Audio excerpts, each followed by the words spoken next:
gracias a Dios, ¿verdad?, por esta nueva oportunidad que nos da Él de estar aquí en su casa, en su iglesia, por darnos la oportunidad de levantarnos con vida, con salud.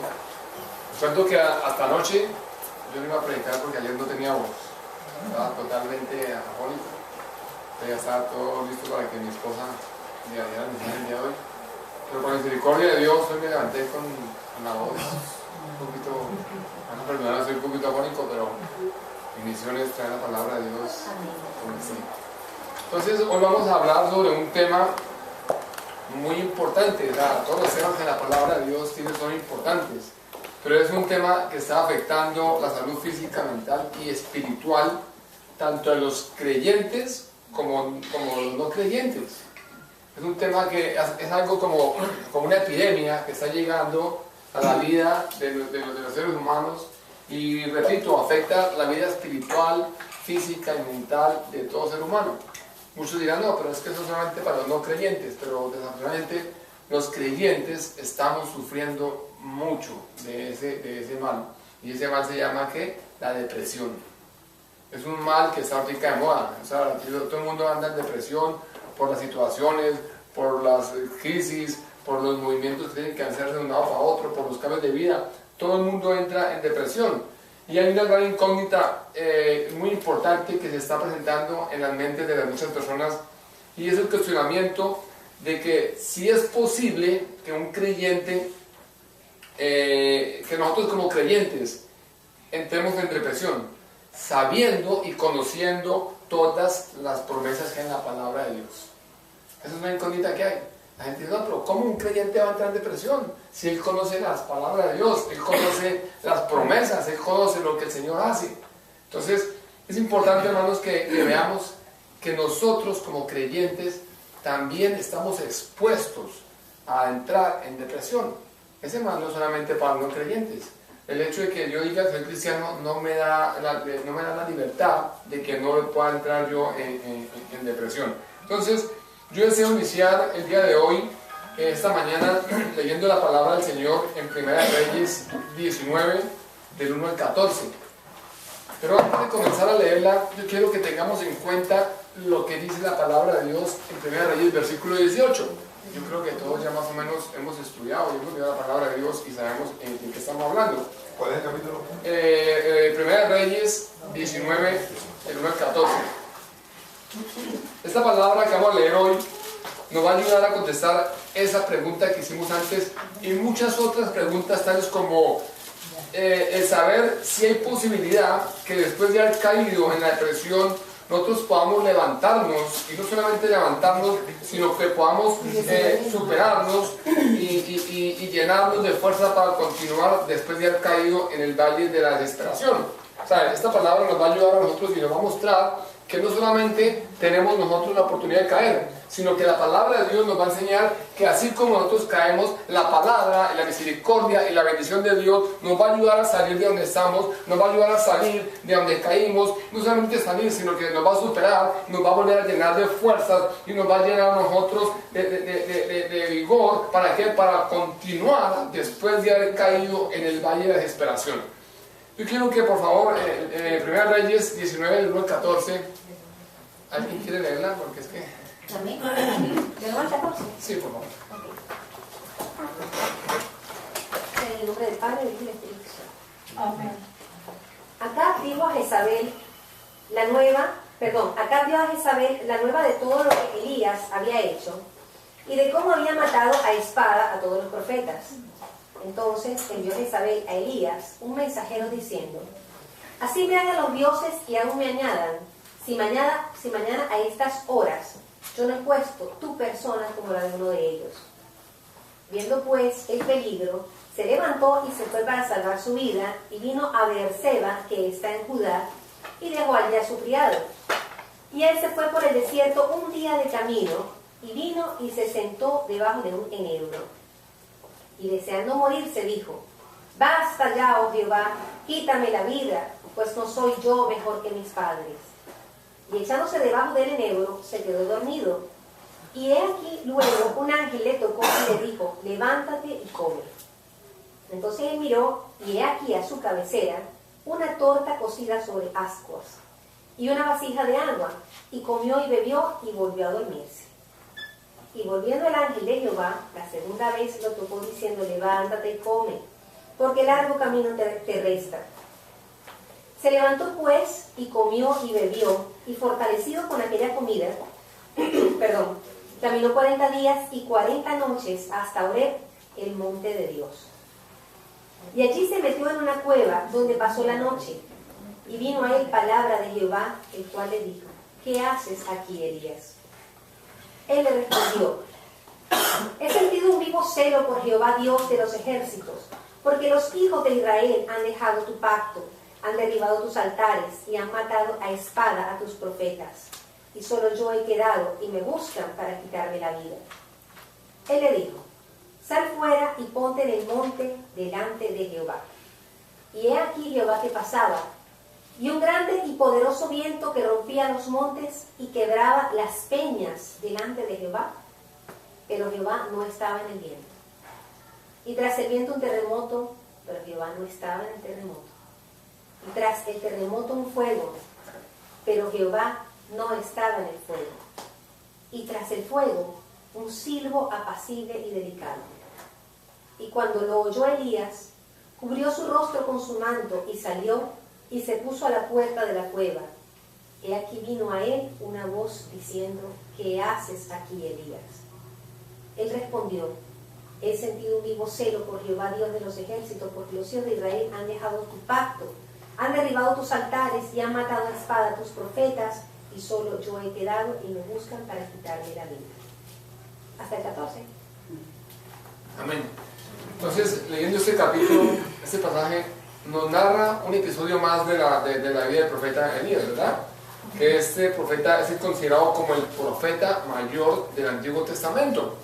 Y además de esto, vemos que Santiago nos describe en el libro a Elías como un hombre común y cualquiera, era un ser humano como cualquier otro. Santiago capítulo 5, versículo 17, nos dice que Elías era un hombre sujeto a pasiones semejantes a las nuestras y oró fervientemente para que no lloviera, y no llovió sobre la tierra durante 3 años y 6 meses. Nos dice la Biblia entonces que el profeta Elías en todo sentido era igual a nosotros, ¿verdad? Era un hombre como cualquiera de nosotros, con sus pasiones, con sus sujeto a pasiones como nosotros, con sus debilidades como las nuestras, y era un ser humano común y cualquiera, como cualquiera de nosotros. O sea, Elías no es que fuera un personaje superhéroe como los que muestran hoy en día en la televisión, sino que la palabra de Dios nos muestra que los superhombres, los hombres de la palabra de Dios, eran seres común y corriente. No eran superhombres, ni superdotados, ni superestrellas, sino que eran seres humanos común y corriente como nosotros, sino con un corazón entregado y consagrado a Dios. Entonces, leyendo lo que es Santiago, vamos a mirar por un momento quién era Elías. ¿Quién era Elías? Para que nosotros entendamos lo que está viviendo y lo que está sucediendo en esta crisis. Elías es uno de los personajes más sobresalientes de la literatura bíblica. Nosotros podemos ver que, como ya dijimos, Elías era el profeta mayor por excelencia. Su vida, la vida de Elías, estaba llena de diversas experiencias que son grandes enseñanzas para nosotros y para la iglesia de Dios, para que tengamos en cuenta hoy en día. Elías en ese momento tuvo momentos de poder. Si nosotros leemos el versículo 18, vemos que por mandato de Elías dejó de llover por más de 3 años y llovió cuando él volvió a pedirlo. O sea, que en ese momentico Elías tuvo un momento de ¿qué? De poder, porque por mandato de él paró de llover. Ustedes se imaginan que nosotros podamos parar y orar y decir no llueva más y deje de llover, y que luego nos paremos y digamos ya Señor, ahora sí que llueva, y que llueva. Eso es un momento de poder que solamente se lo da el Señor a Elías. También tuvo momentos de gloria.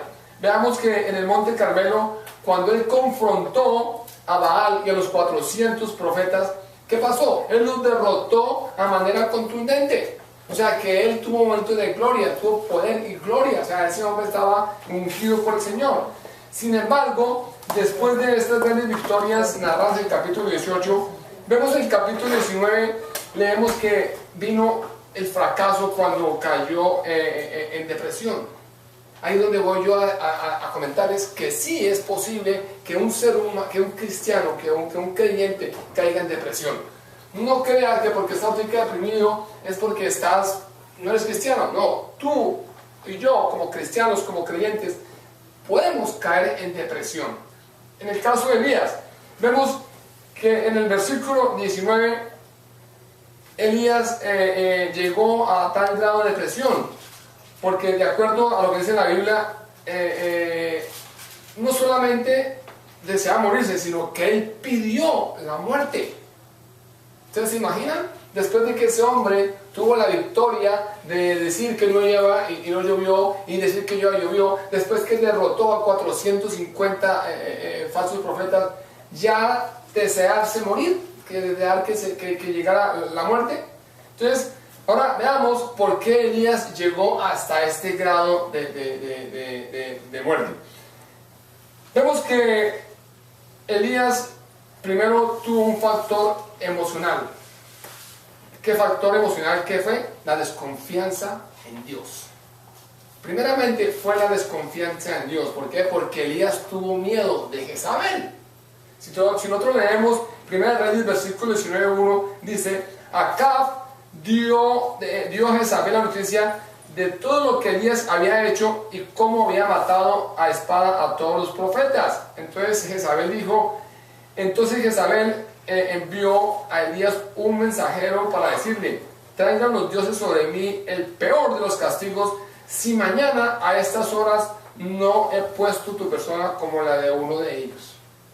Hasta ese momento vemos que Elías recibió la amenaza de Jezabel, y la amenaza era grande. Le estaba diciendo que el Señor, el Dios de ella, la castigara si a esta hora, el día de mañana, no iba a matar a Elías como él había matado a los demás profetas, ¿verdad?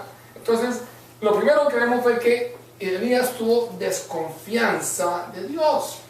Él, en ese momentico, el miedo lo atacó y él desconfió del Señor. Él, habiendo pasado la experiencia que él hablaba al Señor y el Señor le concedía. Él le pedía a Dios y Dios le concedía. Él vivía la palabra de Dios, él conocía al Dios el cual estaba predicando, el cual estaba enseñando. Pero en ese momentico le pudo más el miedo que la confianza al Señor. Dice la palabra de Dios que Elías, viendo el peligro, no se levantó a orar. ¿Qué hizo Elías? Elías se levantó para huir, para salir corriendo con sus propias fuerzas. Elías se levantó y cogió camino. Y no era lo que tenía que haber hecho un siervo de Dios. Porque si un siervo de Dios confía en su Padre Celestial, cuando se le presenta la primera inconveniente, la primera dificultad, ¿qué hace un siervo de Dios?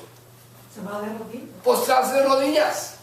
Venir ante el Señor: Señor, no puedo yo con esta carga, me es imposible este trabajo, no tengo fuerza, estoy cansado, necesito de ti. Y créame que el Señor lo va a ayudar, lo va a levantar, lo va a rescatar y lo va a colocar en el lugar que tú te mereces, el lugar que Él tiene para ti. Amén. Entonces, ¿qué hizo Elías? Elías desconfió al Señor. Elías tuvo miedo de Jezabel. Elías se levantó y salió corriendo. Elías no buscó de Dios, sino Elías salió corriendo. Elías quiso hacer todo en su fuerza, en su voluntad, y prefirió que estar solo.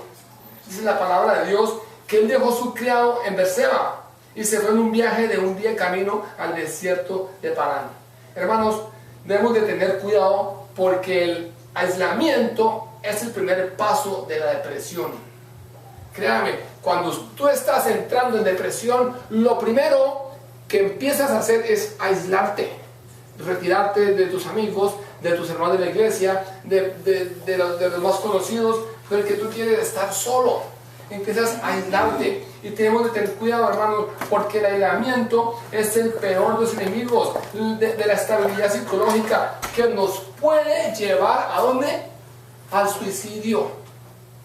Cuando tú te aíslas, eso es lo que quiere el enemigo, aislarte a un lado. ¿Para qué? Para que tu mente esté concentrada en el problema, para que tu mente siempre esté dándole vueltas y vueltas y vueltas en la situación. Pero para que no llegue palabra a un hermano que te diga Dios te ama, Dios va a estar contigo, Dios te va a ayudar. No, el enemigo necesita aislarte. Y eso fue lo que hizo Elías, se aisló. Aún dejó su criado y se fue un día de camino. El segundo paso es que se fue por el desierto. Hermanos, se ausenta la persona. Cuando la persona está entrando en depresión, se ausenta. La persona deprimida está en la casa, pero ausente. Una persona deprimida está en el hogar, en la casa, pero siempre está dándole vueltas y pensando en los pensamientos. Pensamientos de qué? De fracaso, pensamientos de miedo, y que no encuentra rumbo, no encuentra camino. Y el mejor camino que encuentra es quedarse ¿en dónde? En el desierto. La persona que está en depresión, después de aislarse, lo que hace es meterse en su desierto y comenzar a caminar todo el día con los mismos pensamientos. Yo estoy fracasado, no puedo hacer nada, mi vida ha sido un fracaso, porque salí de tal parte me está yendo peor. Elías estaba deprimido, ¿por qué? Porque el pueblo había desechado la palabra de Dios y él pensaba que su ministerio no había tenido ningún éxito. Entonces, el tercer paso, vemos que es el deseo de morirse. El versículo 4 dice: luego de caminar todo un día por el desierto, fue a sentarse debajo de un enebro. Entonces se deseó la muerte y dijo: basta ya, Jehová, quítame la vida, pues no soy mejor que mis padres. Ese es el tercer paso, hermanos, ¿de qué? De una persona que entra en depresión, de una persona que está llegando a la depresión. Estamos comparando lo que le sucedió a Elías con los pasos de la enfermedad que hoy en día estamos viviendo. La persona desea ¿qué? Morirse. Está tan deprimido que no encuentra solución, no encuentra esperanza, no encuentra un camino, sino el único camino que piensa es: yo tengo que morirme, tengo que suicidarme, Señor, quítame la vida. Porque él dice que Elías se comparó: yo no soy mejor que mis padres. Y entramos nosotros en medio de nuestra tristeza y de nuestra confusión a compararnos. Fíjese, mi amigo, mi hermano, mi compañero de estudio, salimos al tiempo y él dónde está y yo dónde estoy. Fíjese, el compañero de trabajo, lo ascendieron de puesto y a mí no me han ascendido. Comenzamos a compararnos, comenzamos a perder la perspectiva y nuestra meta, nuestro pensamiento es que tenemos que morirnos. No tenemos otro camino, sino tenemos que morirnos. Dice: basta ya, dice, toma mi vida porque no soy mejor que mis padres. Entonces, la persona deprimida no desea salir de la situación en que se encuentra, sino desea que desaparecer del mapa. A toda parte donde llega se siente mal, a toda parte donde llega se siente incómodo, se siente como que no corresponde a ese lugar y desea desaparecerse del mapa. Hermanos, la profunda depresión se manifiesta tanto en lo físico, en lo emocional, como en lo espiritual. Ustedes se den cuenta que una persona deprimida siempre la va a ver usted triste, la va a ver callada, aislada. Comienzan a hacer enfermedades en ellos. La depresión los lleva a tener problemas cardíacos, problemas de dolor de cabeza, inclusive comienza en lo físico a verse el daño que está haciendo la depresión, y en lo espiritual mucho más, porque en lo espiritual te están muriendo lentamente, porque la depresión te está aislando de la palabra de Dios. La depresión te está llevando a tomar el rumbo que el Señor no permite, el de ¿qué? De suicidarse. Entonces va a ser un daño físico, mental y espiritual. Nos neutraliza, nos paraliza y nos vuelve ¿qué? Ensimismados, no sabemos ni qué hacer. Y empezamos nosotros a vegetar. Empezamos nosotros a perder conciencia de lo que nos rodea. No empezamos a valorar lo que tenemos ni lo que nos rodea, sino que todo lo vemos como insignificante, como que no tiene nada de valor, hermanos. Nos hundimos en el pantano de la depresión, y las experiencias gloriosas que tuvimos en el pasado no sirven para sostenernos. En el caso de Elías venía de tener experiencias gloriosas. Elías venía de haber librado una batalla y que el Señor lo hizo sobresalir. Pero la depresión del momento no contaba con sus batallas, sino él sentía un fracaso. Entonces, Elías deseaba morirse. Su hazaña gloriosa en la montaña de degollar a los profetas de Baal ha pasado a ser una sombra en la soledad de su camino, hermanos. El cuarto es dormir mucho. Las personas de depresión quieren estar durmiendo, durmiendo y durmiendo. ¿Por qué? Porque dice la palabra en el versículo 5 que se echó debajo del enebro y se puso a dormir. Aunque este sueño que tiene las palabras en las personas de depresión no es un sueño reparador, es más bien un sueño de adicción en la que cada persona deprimida es una forma de aislarse de qué, de hacerse a un lado de la realidad. Prefiere estar durmiendo que enfrentar el problema. Piensan que durmiendo van a salir del problema.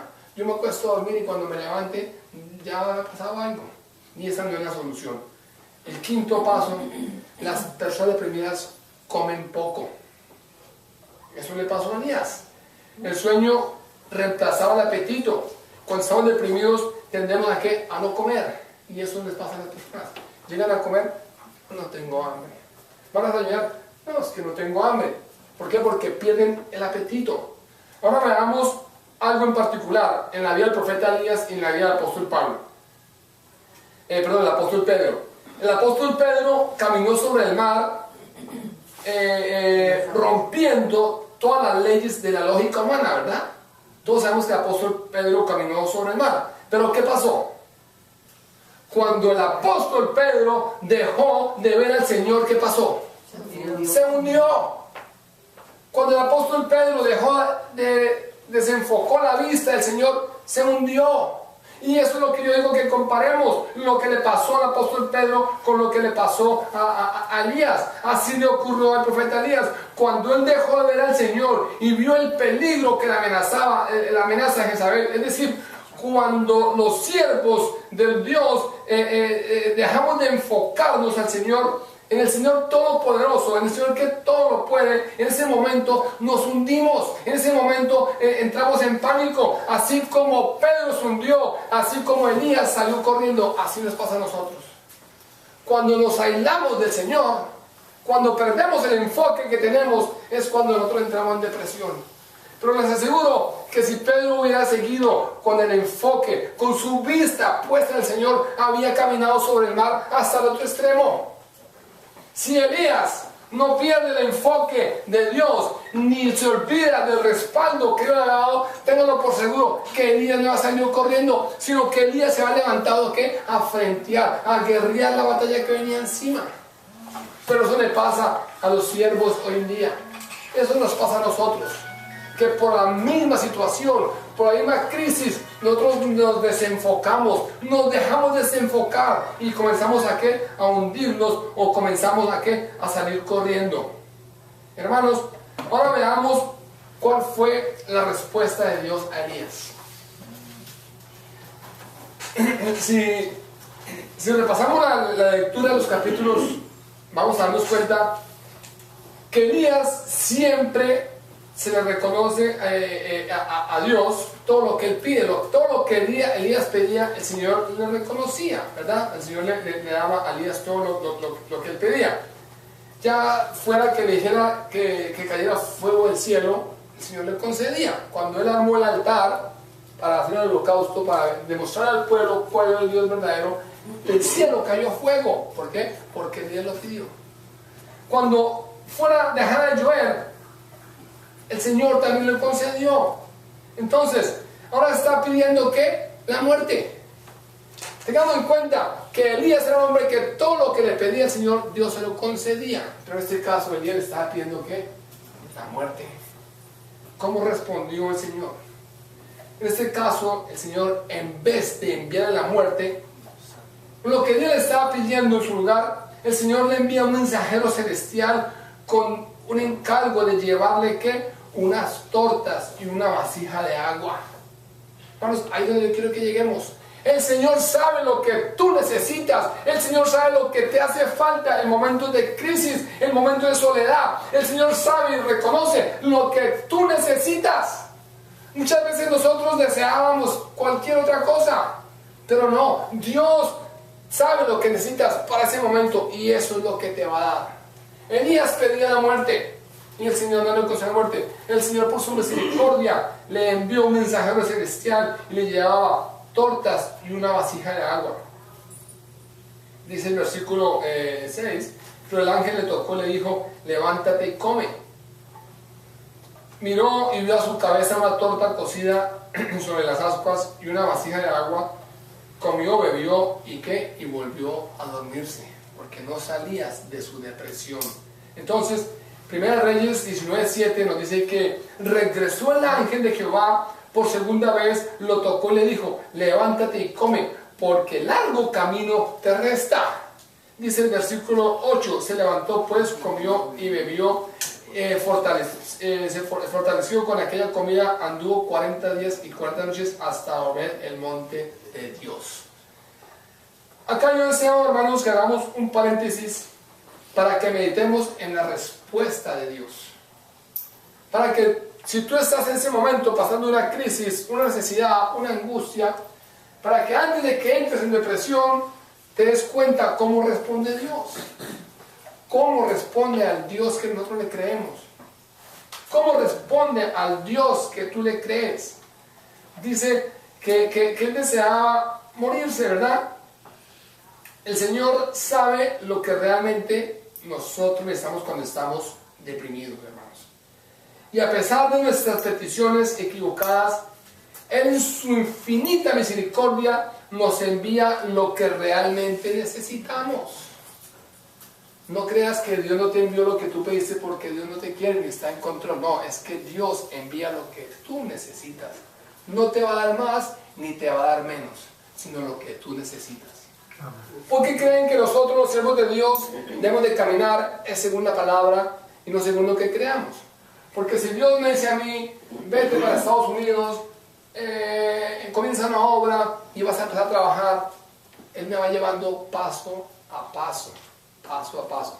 Pero si me da todo el plano, todo el mapa, ¿sabe qué hago yo? No voy paso a paso, sino que empiezo a buscar a ver por dónde me meto para llegar más rápido. Y eso es lo que Dios no quiere, que no dañemos el plan de Él, sino que sigamos sus palabras, lo que Él nos está llevando. No podemos nosotros adelantarnos ni atrasarnos, sino debemos de seguir nosotros en el camino que el Señor nos ha llevado. Entonces, es necesario, hermanos, que meditemos, hermanos, en las respuestas de Dios. Cuando tú has estado en necesidad, cuando has estado en crisis, ¿cómo te ha respondido Dios? ¿Qué te ha dado Dios?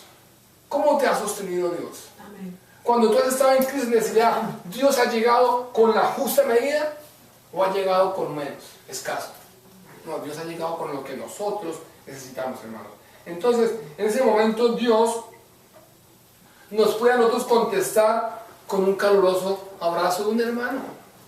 Tú estás deprimido y en necesidad y llega un hermano y te abraza: Dios te bendiga, Dios te ama. Dios te puede contestar con eso. Tú te sientes solo, triste, que nadie se fija en ti y llega un hermano y te da un abrazo y Dios te está contestando. Tienes hambre y te llega un pedazo de pan, Dios te está contestando, ¿verdad?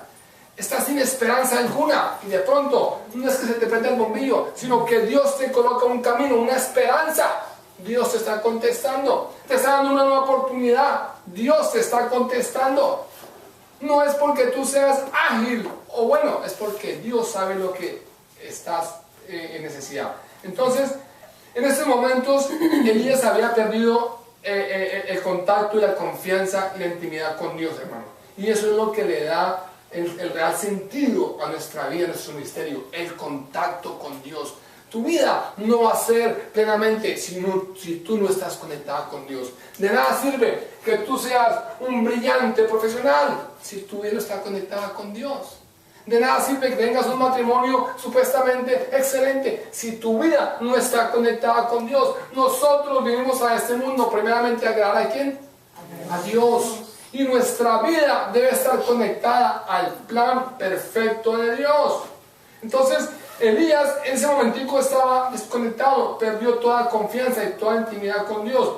Y eso es lo que realmente le da sentido a nuestra vida, la comunidad, estar con Dios unidos, estar en intimidad con Dios. Amén. Entonces, por lo tanto, Dios convoca a Elías a que suba al monte Oreb. O sea, al monte del encuentro, al monte de la intimidad de Dios. Lo conduce hasta su presencia para que experimente su presencia real. Dios lo confronta y le dice: ¿qué haces ahí, Elías? Eso es la palabra de Dios, ¿verdad? Dios lo llevó al monte y cuando tuvo frente dijo: ¿qué haces ahí, Elías? ¿Qué haces metido en tu depresión? ¿Qué haces metido que no sales? Hermanos, supuestamente los profesionales en la medicina psicológica dicen que la depresión tiene varios niveles. Va desde la tristeza hasta el suicidio. Y nosotros leyendo la historia de Elías, Elías estaba en el último nivel de la depresión, ¿verdad? Porque Elías no estaba triste. Elías deseaba y pedía ¿qué? Morir. La muerte. Pero el Señor lo llevó al monte. Lo llevó al monte de intimidad, lo llevó a donde se encontraban cara a cara y le dijo: ¿qué haces ahí, Elías? ¿Qué haces metido en esa depresión? ¿Qué haces metido en esa depresión? Entonces, Primera Reyes 19:9 dice que se metió en una cueva donde pasó la noche. Llegó a él palabra de Jehová, la cual le dijo: ¿qué haces ahí, Elías? Reyes 19:10 dice: él respondió: he sentido un celo por Jehová Dios de los ejércitos, porque los hijos de Israel han dejado tu pacto, han derribado los altares y han matado a espada a tus profetas. Solo yo he quedado y buscan para quitarme la vida. Hermanos, Elías estaba ya completamente en depresión. Versículo 19:11 dice: Jehová le dijo: sal fuera y ponte en el monte delante de Jehová.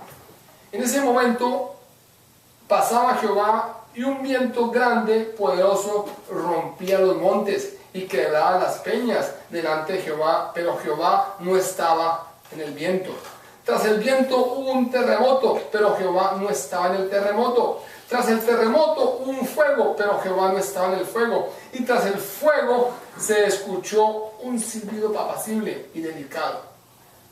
Cuando Elías lo oyó, se cubrió el rostro con el manto, salió y se puso a la puerta de la cueva. Entonces le llegó una voz que decía: ¿qué haces ahí?